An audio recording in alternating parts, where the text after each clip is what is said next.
जब मेरी बहू ने जिद की कि वह मेरे बेटे के साथ एक ही थाली में भोजन करेगी, तो मैंने उसे शास्त्रों का वह खौफनाक और सच्चा रहस्य बताया जिसने घर की अशांति को मिटाकर उसे स्वर्ग बना दिया और रातों रात हमारे घर की दरिद्रता को हमेशा के लिए खत्म कर दिया। हमारे सनातन धर्म में रसोई को घर का मंदिर माना गया है और भोजन को साक्षात ब्रह्म। अन्न केवल पेट भरने का साधन नहीं है, बल्कि यह हमारे विचारों, हमारे संस्कारों और हमारे भाग्य का निर्माण करता है। हम अक्सर आधुनिकता की चकाचौंध में यह भूल जाते हैं कि हमारे पूर्वजों ने भोजन करने के जो नियम बनाए थे, उनके पीछे बहुत गहरा विज्ञान और आध्यात्मिक रहस्य छुपा था। एक स्त्री के लिए भोजन केवल पोषण नहीं, बल्कि पूरे परिवार की सुख समृद्धि की चाबी है। लेकिन क्या आपने कभी सोचा है कि एक पत्नी का अपने पति के साथ बैठकर या उसकी थाली में भोजन करने का वास्तु और शास्त्रों पर क्या प्रभाव पड़ देता है? क्यों कुछ घरों में अपार धन होने के बाद भी क्लेश बना रहता है और क्यों कुछ गरीब घरों में सूखी रोटी भी अमृत जैसा सुख देती है? आज की यह कहानी कोई साधारण कथा नहीं है। यह एक ऐसे परिवार के बिखरते हुए रिश्तों और भोजन के उस चमत्कारी नियम की दास्तान है जिसने राख हो चुके एक घर में खुशियों की नई ज्योति जला दी। रघुनाथपुर नाम के एक बहुत ही समृद्ध और पारंपरिक नगर में धनंजय जी रहा करते थे। धनंजय जी एक सेवानिवृत्त अध्यापक थे और पूरे नगर में अपने ज्ञान और सादगी के लिए जाने जाते थे। उनकी पत्नी सावित्री साक्षात ममता और धैर्य की मूरत थीं। धनंजय जी का इकलौता बेटा था यशवर्धन। यशवर्धन ने शहर के बड़े कॉलेज से पढ़ाई की थी और अब वह एक बहुत बड़ी विदेशी कंपनी में ऊंचे पद पर काम कर रहा था। यशवर्धन का विवाह अनन्या नाम की एक बहुत ही सुंदर और आधुनिक विचारों वाली लड़डेचकी से हुआ था। यशवर्धन की सफलता के कारण घर में धन की कोई कमी नहीं थी। हवेली में सुख सुविधा के सारे साधन मौजूद थे, लेकिन पिछले कुछ समय से उस घर की रौनक जैसे कहीं खो गई थी। यशवर्धन और अनन्या के बीच अक्सर छोटी छोटी बातों पर तीखी बहस होती थी। घर में बरकत जैसे रुक गई थी। यशवर्धन दिन रात काम करता, करोड़ों कमाता, लेकिन महीने के अंत में सब कुछ पानी की तरह बह जाता। घर में एक अजीब सी भारीपन और अशांति छाई रहती थी। सावित्री यह सब देख रही थी और उसका हृदय भीतर ही भीतर रो पड़ता था। एक शाम रसोई में भोजन तैयार था। सावित्री ने हमेशा की तरह भगवान को भोग लगाया और सबको भोजन के लिए बुलाया।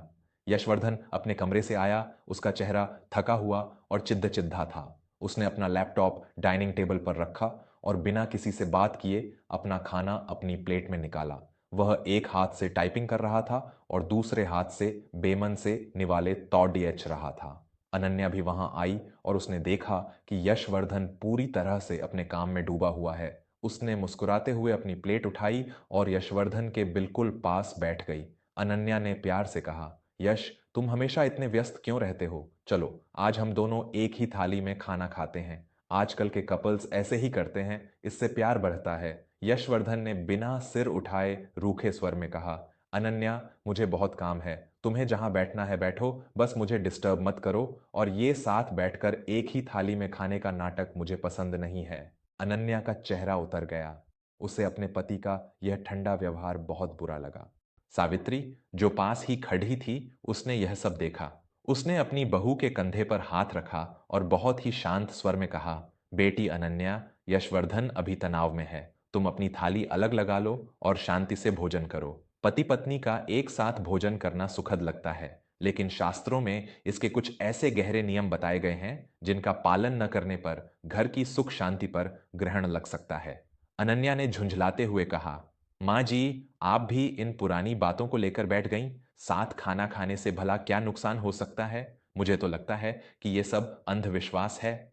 सावित्री ने कोई जवाब नहीं दिया, बस एक गहरी सांस ली। उसे पता था कि जब तक अनुभव की आंच नहीं लगती, ज्ञान की बातें समझ नहीं आती। दोस्तों, एक पिता जब अपनी उम्र और अनुभव को निचोड़ हटकर कोई बात कहता है, तो वह केवल शब्द नहीं होते, बल्कि वे जीवन के उस सत्य का सार होते हैं जिसे उन्होंने अपनी रातों की नींद गंवाकर सीखा होता है। लेकिन आज की युवा पीढ़ी दौलत और आधुनिकता के नशे में उन जड्ढों को ही काटने लगी है जिनसे उन्हें पोषण मिलता है। एक घर की बरकत केवल तिजोरी से नहीं बल्कि रसोई के नियमों और थाली के सम्मान से तय होती है।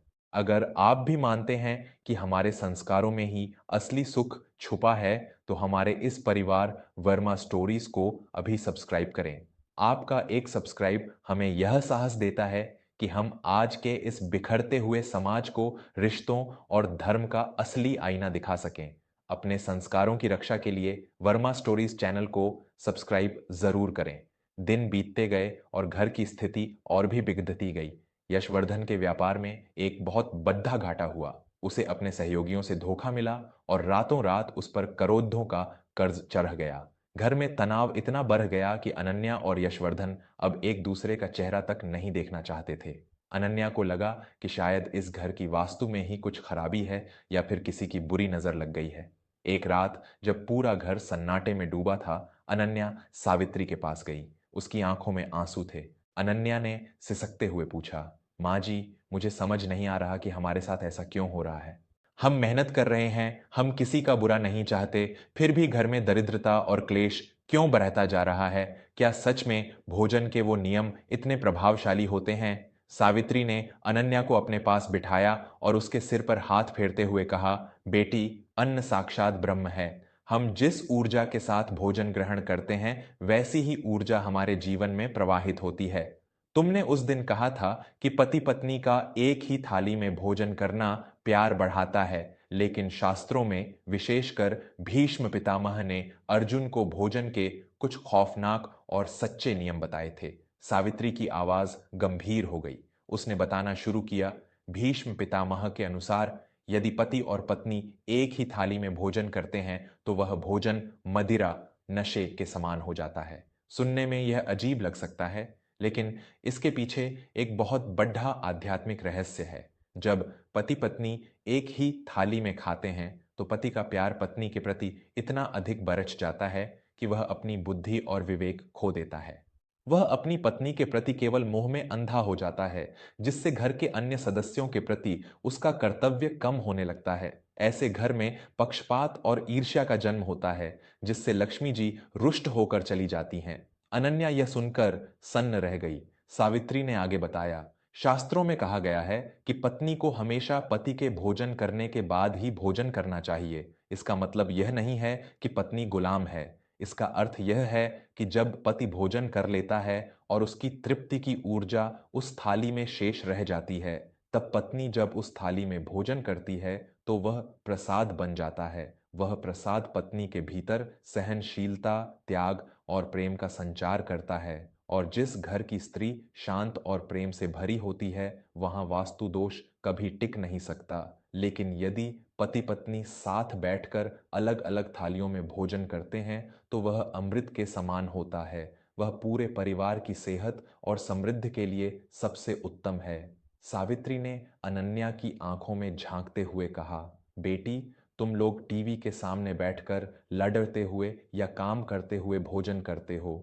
भोजन करते समय क्रोध और चिंता साक्षात जहर का काम करती है। यशवर्धन का चिद्दापन और तुम्हारा अकेलापन, यह सब उस अन्न दोष का परिणाम है जो तुम अनजाने में कर रहे हो। अनन्या को अपनी गलतियों का एहसास हो रहा था। उसे समझ आया कि भोजन केवल पेट की भूख नहीं बल्कि आत्मा की शुद्धि का मार्ग है। इंसान जब अपने संस्कारों को भूलकर केवल अपनी इच्छाओं के पीछे भागता है तो वह उस नाव की तरह हो जाता है जिसका कोई पतवार नहीं है। घर की लक्ष्मी अगर रसोई के नियमों को समझ ले तो वह दरिद्रता को भी सुख में बदल सकती है। भोजन का आदर करना ही ईश्वर का आदर करना है। अगर सावित्री के इस ज्ञान और भोजन के इन गुप्त नियमों ने आपकी भी आंखें खोल दी हैं और आपको महसूस कराया है कि हमारे पूर्वज कितने महान थे, तो वर्मा स्टोरीज से जुड़कर इस ज्ञान को आगे बढ़ाने में हमारी मदद करें। चैनल को अभी सब्सक्राइब करें ताकि भावनाओं, धर्म और मोक्ष की यह अनमोल चर्चा कभी रुकने न पाए। आपका एक सब्सक्राइब हमारे लिए बहुत बड़ा संबल है। कृपया वर्मा स्टोरीज को सब्सक्राइब जरूर करें।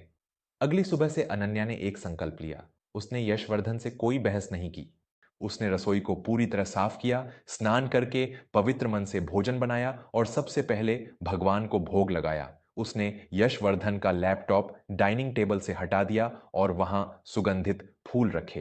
जब यशवर्धन भोजन के लिए आया तो उसे घर के वातावरण में एक अजीब सी शांति महसूस हुई। अनन्या ने बहुत ही प्यार से यशवर्धन की थाली लगाई और खुद उसके पास बैठकर उसे पंखा करने लगी, लेकिन अपनी थाली अलग रखी। यशवर्धन ने हैरान होकर पूछा, अनन्या, आज तुम मेरे साथ नहीं खा रही हो और ये शांति कैसी है? अनन्या ने मुस्कुराते हुए कहा, यश, आज से हम भोजन केवल पेट भरने के लिए नहीं बल्कि अपने घर की शांति के लिए करेंगे। आप शांत मन से भोजन कीजिए, मैं आपके बाद ही प्रसाद ग्रहण करूंगी। यशवर्धन ने उस दिन पहली बार खाने का स्वाद महसूस किया।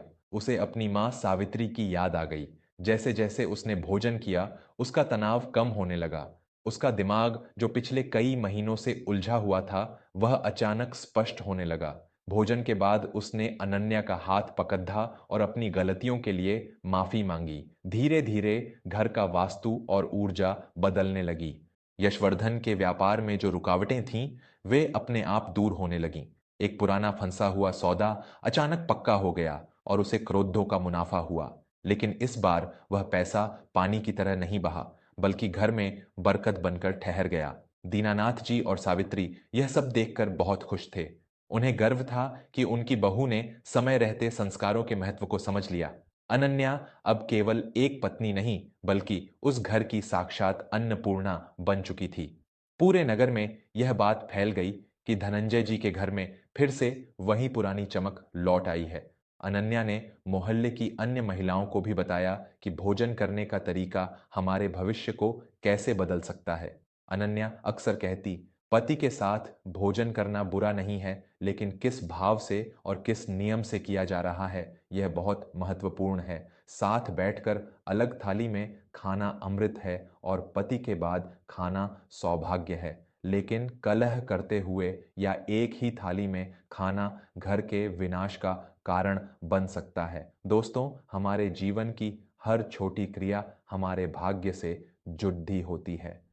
भोजन के ये नियम केवल वास्तु टिप्स नहीं हैं, ये हमारे जीवन को अनुशासित करने के तरीके हैं। जिस घर में अन्न का सम्मान होता है और भोजन प्रेम तथा शांति से किया जाता है, वहाँ साक्षात माता अन्नपूर्णा और लक्ष्मी का वास होता है। अपने परिवार को जोड़ने के लिए रसोई से बेहतर कोई जगह नहीं है। अगर अनन्या के इस बदलाव और सावित्री के इस दिव्य ज्ञान ने आपके जीवन में एक नई सोच भरी है, तो वर्मा स्टोरीज को अभी सब्सक्राइब करें। इस कहानी को अपने मित्रों और परिवार के साथ इतना शेयर करें कि हर घर की रसोई फिर से मंदिर बन जाए। कमेंट में जय माता अन्नपूर्णा या अपनी भावनाएं जरूर लिखें। क्या आप भी अपने घर में भोजन के नियमों का पालन करते हैं? अपनी राय हमें जरूर बताएं। संस्कारों और सच्ची कहानियों की इस यात्रा में हमारे साथ बने रहने के लिए वर्मा स्टोरीज चैनल को सब्सक्राइब करना बिल्कुल न भूलें। धन्यवाद।